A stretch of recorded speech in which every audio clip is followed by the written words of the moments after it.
출애굽기 32장 7절부터 14절까지의 말씀을 봉독하겠습니다. 여호와께서 모세에게 이르시되 너는 내려가라. 내가 애굽 땅에서 인도하여 낸 내 백성이 부패하였도다. 그들이 내가 그들에게 명한 길을 속히 떠나 자기를 위하여 송아지를 부어 만들고 그것을 숭배하며 그것에게 희생을 드리며 말하기를 이스라엘아, 이는 너희를 애굽 땅에서 인도하여 낸 너희 신이라 하였도다. 여호와께서 또 모세에게 이르시되 내가 이 백성을 보니 목이 곧은 백성이로다. 그런즉 나대로 하게 하라. 내가 그들에게 진노하여 그들을 진멸하고 너로 큰 나라가 되게 하리라. 모세가 그 하나님 여호와께 구하여 가로되 여호와여, 어찌하여 그 큰 권능과 강한 손으로 애굽 땅에서 인도하여 내신 주의 백성에게 진노하시나이까? 어찌하여 애굽 사람으로 이르기를 여호와가 화를 내려 그 백성을 산에서 죽이고 지면에서 진멸하려고 인도하여 내었다 하게 하려 하시나이까? 주의 맹렬한 노를 그치시고 뜻을 돌이키사 주의 백성에게 이 화를 내리지 마옵소서. 주의 종 아브라함과 이삭과 이스라엘을 기억하소서.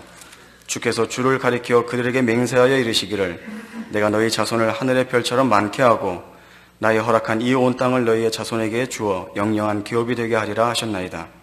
여호와께서 뜻을 돌이키사 말씀하신 화를 그 백성에게 내리지 아니하시니라. 아멘. 오늘 본문을 봅시다. 출애굽기 32장의 7절 이하의 내용은 지난주에 이어서 이제 이스라엘 백성들이 시내산 아래서 금송아지를 만들어 저지른 이 불순종과 큰 범죄에 대하여 하나님께서 진노하시는 장면입니다. 하나님께서 그 노하신 그 내용을 보시면 7절에 있는 대로 여호와께서 모세에게 이르시되 너는 내려가라. 네가 애굽 땅에서 인도하여 낸 네 백성이 부패하였다 그럽니다. 이스라엘 백성이 하나님을 유일한 하나님으로 모시는 일에 실패하면 하나님과의 관계가 끊어지고 저들은 하나님의 백성이라는 지위를 놓치게 됩니다. 하나님께서 저들을 모세 보고 네 백성이라 그러고 자기 백성이라 그러지 않으며 네가 구원한 백성이라 그럽니다. 그러니까 하나님이 구원한 백성이 아니라는 뜻은 하나님의 구원은 우리 지금 신약 시대를 사는 성도로서 종합적으로 얘기를 하자면 죄와 사망으로부터의 구원이며 하나님과의 관계 회복입니다. 그러나 저들이 하나님과의 관계를 깨뜨리자 이 구원은 그냥 정치적인 사회적인 구원에 불과하지 영적인 구원이 되지 못해서 모세 보고 네가 애굽 땅에서 인도하여 낸 백성이라 이런 설명으로 격화되는 것을 보게 됩니다. 그러자 이제 모세가 이제 하나님 앞에 말하자면 이 문제에 대하여 하나님께 기도하는 모습이 나옵니다. 기도라고 하기엔 상당히 담대하고 거의 반박의 수준에 이르도록 아주 그 담력을 가지고 그 백성 편을 드는 것을 볼 수 있는데 이 전체 분위기를 보자면 지난주에 이어서 이런 믿음의 공동체가 그 믿음에 실패했을 때 누가 책임을 질 것이냐라는 차원에서 우리는 모세가 책임지는 모습을 봅니다. 근데 그것은 사실은 모세가 책임을 지는 것이 아니라 하나님과 그가 불러낸 하나님의 백성 사이에 세워진 종은 하나님과 신앙 공동체를 중재하기 위해 서 있습니다.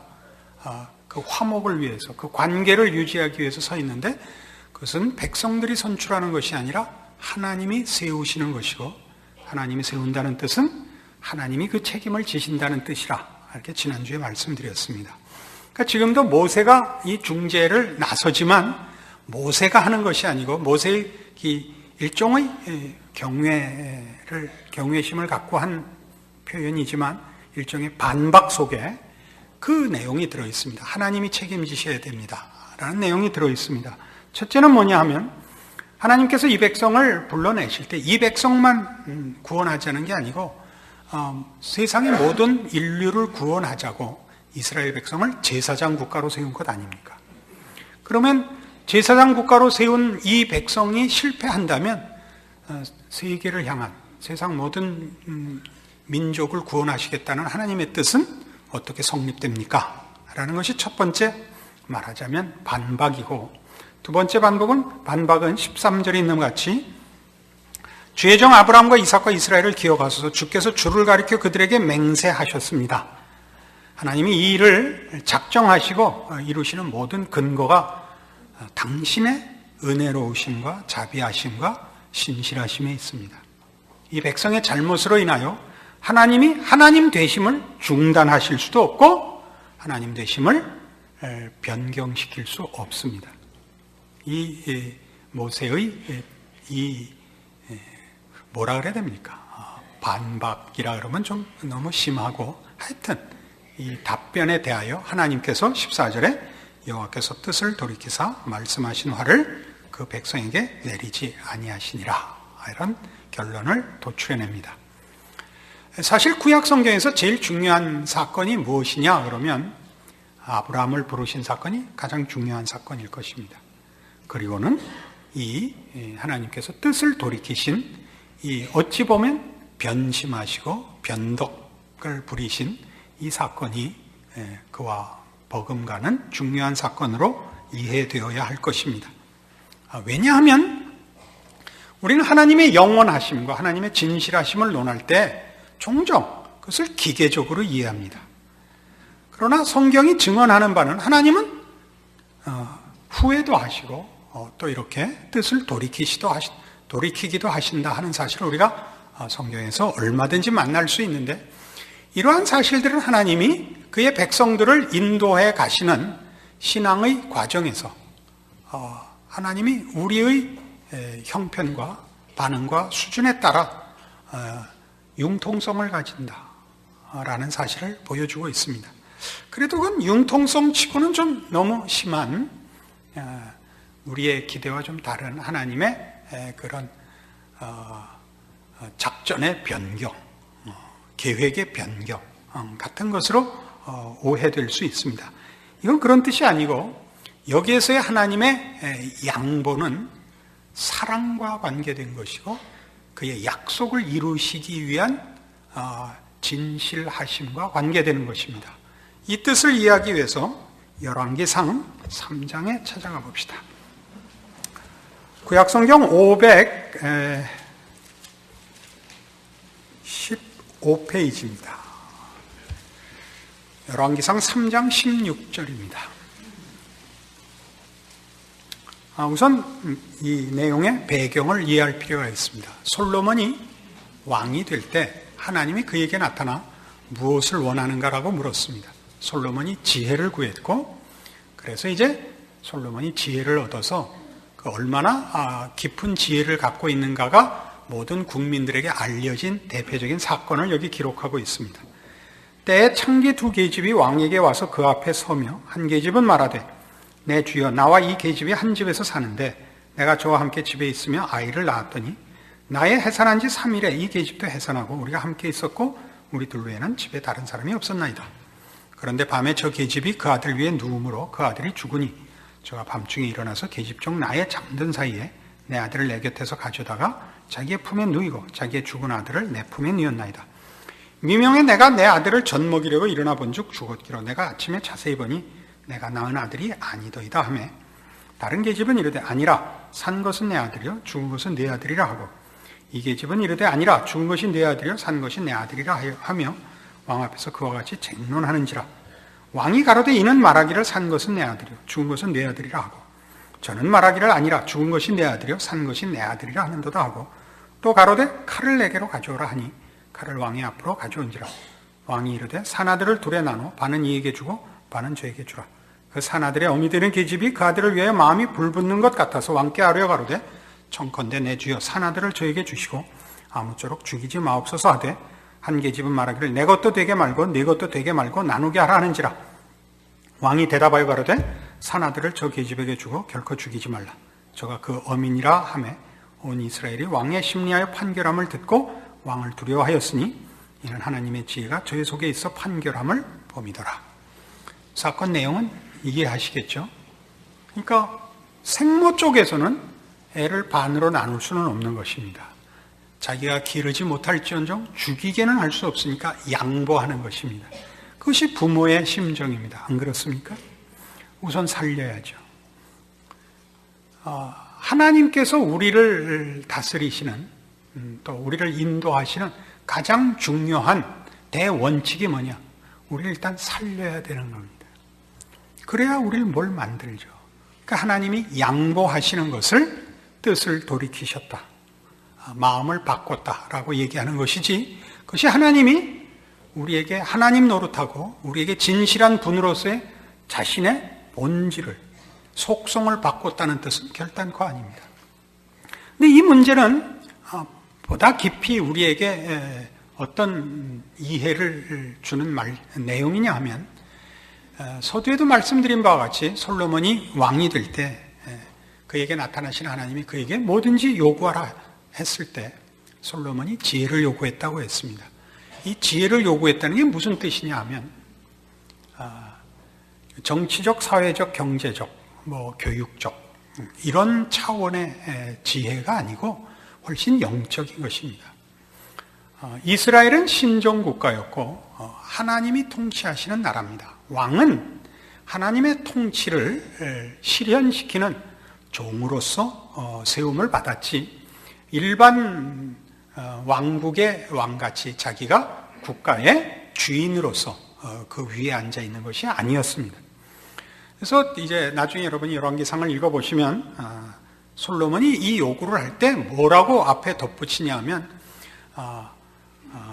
종은 어린아이라 백성 앞에 출입할 줄을 모르니 지혜를 주시옵소서, 이렇게 간구가 이어집니다. 그가 어린아이라고 자신을 낮추고 백성 앞에 출입하는데 지혜가 필요하다는 것은 하나님의 통치를 실현시켜야 할 종으로서 하나님의 뜻과 하나님의 마음을 구현하는 데 필요한 영적 실력을 요구했던 것입니다. 그러자 하나님이 그에게 지혜를 주셨고, 그 지혜가 무엇인지, 어떤 것인지가 대표적으로 나타난 사건이 이것입니다. 그것은 뭐였다고요? 생모가 그 자식을 사랑하는 마음이었다고요. 이것은 하나님의 통치를 구현해야 되는 종으로서 가져야 할 하나님 마음에 대한 이해요, 동참하고 소유해야 할 하나님의 뜻이었던 것입니다. 그러니까 이것으로서 우리는 하나님이 어떤 분이며 우리를 어떻게 대하시는가 하는 가장 굵은 그 내용을 알게 되는 것입니다. 여러분, 자녀를 길러보시면 다 경험해 보신 것이겠지만, 여러분이 아무리 자녀를 위하여 열심을 내고 모든 노력을 기울인다고 해서 자식이 마음에 들게 하루하루 이렇게 바뀌고 자라나고 그러지 않습니다. 여러분은 얼마나 많이 속을 썩어야 됩니까? 얼마나 많이, 말하자면 칭찬보다 더 많은 한숨과 꾸중을 해야 됩니까? 그건 다 포기하지 않기 때문에 나오는 것입니다. 이런 말을 하는 것이 사실은 제일 나쁩니다. 부모는 에이, 자기도 이제 다 컸는데 지 인생 지가 알아서 살겠지. 이건 안 됩니다. 이건 부모가 자신의 책임을 포기하는 것입니다. 물론 오죽하면 그 말을 했겠나 싶긴 하지만, 그래도 부모와 자식은 다른 것입니다. 부모는 포기하지 못하며 할 수도 없습니다. 그 포기하지 못하기 때문에 뭐가 나오느냐 하면, 오늘을 참아서 하루도 욕심을 이루기 위한 날을 연장하는 것이 그 뜻을 돌이키는 거죠. 이번에만은 10등 안에 들게 하고 싶었는데 26등이다 이거예요. 이번에 10등 안에 못 들면 죽인다 라고 작정을 하고 분명히 경고를 했건만 26등이다. 그 어떻게 할 겁니까? 타협을 해서 손가락 하나만 자르고 만다. 이런 부모는 없습니다. 좋다. 한 번 더 기회를 준다. 다음에는 10등 안에 들어야 된다. 그래서 다시 노력하고 다시 또 나가서 맛있는 거 사주고, 이번에 10등 안에 들면 네가 해달라는 건 다 해준다. 엄마 꼭 약속했어. 그 다음에 들면 지구를 사달라는 이딴 소리 하는 그 철부지를 부모가 달래고 참고 용서하고, 왜요? 포기하지 않아서 꾸중도 하고 울기도 하고 한숨도 지으면서 기르는 것입니다.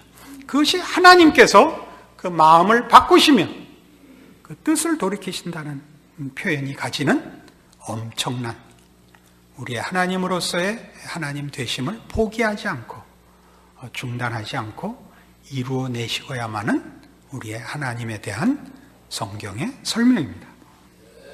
이러한 일들은 시편 90편에 모세로 인하여 훨씬 자세히 소개되고 있습니다. 이 시편 90편 868페이지 구약성경 시편 90편에 기록된 하나님의 사람 모세의 기도에는 그래서 이 사건들을 통하여 이 사건들의 가장 중심에 서 있었던 그리고 중재자의 자리에 있었던 모세를 통하여 기독교 신앙의 요체가 무엇인가를 증언케 하는 신앙상에 도움을 주는 결론을 우리에게 낳았습니다. 90편 제가 보겠습니다. 주여 주는 대대 우리의 거처가 되셨나이다. 산이 생기기 전 땅과 세계도 주께서 조성하시기 전 곧 영원부터 영원까지 주는 하나님이시니이다. 주께서 사람을 티끌로 돌아가게 하시고 말씀하시기를 너희 인생들은 돌아가라 하셨사오니 주의 목전에는 천년이 지나간 어제 같으며 밤의 한 경점 같을 뿐임이니이다. 주께서 저희를 홍수처럼 쓸어가시나이다. 저희는 잠깐 자는 것 같으며 아침에 돋는 풀 같으니이다. 푸른 아침에 꽃이 피어 자라다가 저녁에는 벤바되어 마르나이다. 우리는 주의 노에 소멸되며 주의 분내심에 놀라나이다. 주께서 우리의 죄악을 주의 앞에 놓으시며 우리의 은밀한 죄를 주의 얼굴빛 가운데 두셨사오니 우리의 모든 날이 주의 분노 중에 지나가며 우리의 평생이 일시간에 다하였나이다. 우리의 년수가 70이여 강건하면 80이라도 그 년수의 자랑은 수고와 슬픔뿐이요 신속기간이 우리가 날아가나이다. 누가 주의 노의 능력을 알며 누가 주를 두려워하여야 할 때로 주의 진노를 알리까. 우리에게 우리날 계수함을 가르치사 지혜의 마음을 얻게 하소서. 이 전반부의 내용은 전부 무엇에 관한 것이냐면 인간의 못남에 관한 고백입니다. 이스라엘 백성을 인도하여 내고 하나님의 그 부르심과 약속을 성취하기 위하여 이스라엘의 지도자 노릇을 했던 모세가 그의 40년 세월 동안 그가 책임지고 인도하여 내고 앞장섰던 이스라엘 백성들을 보고 깨우친 것이죠. 인간의 못남. 우선 인생은 짧습니다. 짧다는 것은 시간적으로 짧다는 것은 그것이 아무리 값지더라도 의미가 없습니다. 우리가 그 어린 시절에 그 뭡니까 그 클로바 꽃을 가지고 이렇게 풀 반지를 만들어 차면 그 몇 시간 만에 시들어 버려서 그게 안 시들고 영원 무궁히 가면 그것도 값이 꽤 나갈 거예요. 그죠? 그러나 금방 시들어 버리니까 값이 없죠. 그래서 우리가 값 없는 것을 얘기할 때 하루살이를 그 비유에 등장시키는 이유가 거기 있습니다. 시간이 짧으면 의미가 없습니다. 인생은 짧습니다. 게다가 인간은 죄만 짓습니다. 못난 생각만 합니다. 그러니 아무짝에도 쓸모가 없죠. 그래서 13절 이하에 무슨 얘기를 이어서 할 수밖에 없냐면 하나님의 은혜를 필요로 한다는 고백이 나올 수밖에 없습니다. 여호와여 돌아오소서. 언제까지니까 주의 종들을 긍휼히 여기소서. 아침에 주의 인자로 우리를 만족해 하사 우리 평생에 즐겁고 기쁘게 하소서. 우리를 곤곡해 하신 날수대로와 우리의 화를 당한 연수대로 기쁘게 하소서. 주의 행사를 주의 종들에게 나타내시며 주의 영광을 저희 자손에게 나타내소서. 주 우리 하나님의 은총을 우리에게 임하게 하사 우리 손의 행사를 우리에게 견고케 하소서. 우리 손의 행사를 견고케 하소서. 우리는 주의 은혜가 필요합니다. 우리는 주의 사랑이 필요합니다. 우리는 우리를 우리가 책임질 수 없습니다. 라는 고백이 그래서 여기 기도문으로 기록되어 있는 것입니다. 이런 기독교의 가장 중요한 핵심된 내용들, 즉 우리는 다 하나님 앞에 머리를 조아려 은혜를 구하며 그의 사랑에 근거하고 있다라는 얘기를 하면 믿지 않는 사람들은 또 그리고 믿는 사람들 중에서라도 너무 인간의 자존심이 좀 상하는 거 아니냐, 그리고 너무 소극적이고 부정적이지 않느냐라고 기독교를 오해하는 경우가 있습니다. 여기에는 큰 오해가 하나 있습니다. 그 오해는 뭐냐면 인간의 가능성과 인간의 가치를 굉장히 크게 보는 것이죠. 그리고 크게 볼 만도 합니다. 인간은 모든 생물 중에 가장 우월한 존재이고 비교할 수 없이 탁월한 차원에 있습니다.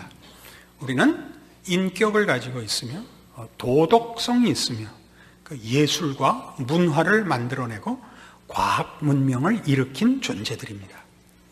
그러나 우리가 하나님 앞에 무릎을 꿇는 것은 성경이 가르쳐주는 대로 하자면 인간은 그런 정도의 존재보다 더 높은 존재입니다. 그 높은 존재라는 것은 신의 성품에 참여하는 하나님의 자녀라는 이름으로 불리워지는 영적 존재라는 사실입니다. 그것은 우리 인간이 만들어낸 어떤 탁월한 내용들, 아까도 얘기한 예술이나 문화나 과학이나 혹은 윤리나 도덕적 차원에서 인간이 아무리 탁월하다 할지라도 그것과 차원이 다른 하나님의 하나님 되시는 신적 영역에 목적되어 있고 목표되어 있고 약속되어 있는 존재라는 사실에 근거하여 우리는 하나님의 은혜를 구하는 것입니다. 그러니까 우리가 물론 이런 문제의 가장 큰 거침돌이 되는 것이 죄 문제고, 죄라는 것은 그런 차원에서 윤리의 문제도 아니고 지식의 문제도 아닙니다. 죄란 이 하나님으로부터 떨어져 나간, 그래야 자신만이 책임지는 존재로부터 하나님의 자녀라는 존재로, 우리 자주 인용하듯이 요한복음 15장에 나오는 포도나무 비유와 같이 그 가지가 나무에 붙어있는 존재로의 회복을 말합니다. 그 가지는 그 나무로부터 생산되는 그 열매로 영광스럽게 치장될 것입니다. 그 생명의 영광을 뽐낼 수 있을 것입니다. 그것과 죽은 나무를 조각해 놓은 것과는 비교할 수 없습니다. 생명의 가치와 무생명의 가치는 서로 비교할 수 없습니다. 생명의 풍성함과 그 경이로움과 그 영광됨이 우리가 하나님 앞에 머리를 조아려 은총으로, 사랑으로 또는 믿음으로 구하는 그 모든 신앙적인 자세와 간절함으로 표현되고 있는 것입니다. 우리가 이러한 사실을 안다면 우리가 신자로서 사는 우리의 생애 속에서, 신앙의 현실 속에서 우리가 당하는 고통들에 대하여 많은 문제들을 해결받을 수 있습니다. 세상이 가지는 말하자면 돈의 문제요, 건강의 문제요, 능력의 문제요, 지식과 권세의 문제들에 대하여 하나님은 그의 백성들을 그것으로 만족하지 못하게 합니다. 우리를 말하자면 괴롭히십니다.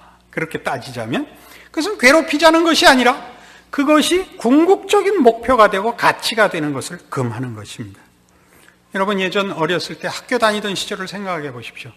그때 소중하게 여겼던 딱지들, 구슬들, 학교 가서도 욕먹고 집에 와서도 욕먹고 오직 골목에서 친구들과 만났을 때만 보물이 되는, 그리고 커서 보니까 정말 하찮았던 것들 기억나시죠?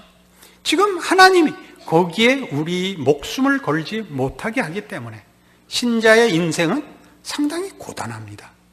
영원한 것, 하나님께 속한 것으로 우리의 시선을 돌리고 준비하도록 하나님이 우리 인생에 개입하셨기 때문에 우리는 말하자면 이 세상을 사는 데는 대단히 고단할 수 있습니다. 하나님이 그것들로부터 우리의 마음과 생각을 격리시키시고 하나님을 알고 하나님의 뜻을 따르도록 우리를 인도하시고 개입하고 있기 때문입니다. 이러한 모든 일들이 하나님이 우리를 사랑하시기 때문에 포기하시지 않는 열심으로 계속되고 있어서 이 신자들의 현실은 이만하고 좀 숨 돌릴 틈을 주지 않습니다. 여러분, 여러분이 어렸을 때와 지금 자녀를 기를 때 똑같이 하는 건 뭐죠? 초등학교 1등으로 졸업했다고 그만두는 부모 없고, 중학교 1등으로 졸업했다고 그만두는 부모 없고, 고등학교 1등으로 졸업했다고 그만두는 부모 없습니다. 지나간 것은 지나간 것이고, 또 앞으로의 싸움을 위해서 나가서 맛있는 거 하나 먹고, 이제 새로운 마음으로, 처음 시작하는 마음으로 다시 열심히 하자. 그래갖고 모든 아이들을 경악시키는 것이 부모 아닙니까? 그러나 이제 부모가 돼보니까 너무나 당연한 일 아닙니까? 자녀가 떼쓰는 대로 지면 부모가 지는 거죠. 정말 지는 거죠. 우리 하나님이 우리 생애에 참으로 진실하고 포기하지 않는 열심으로 사랑과 긍휼과 자비로 간섭하셔서 오늘날 내가 요 모양 요 꼴이라는 걸 이해하셔야 됩니다.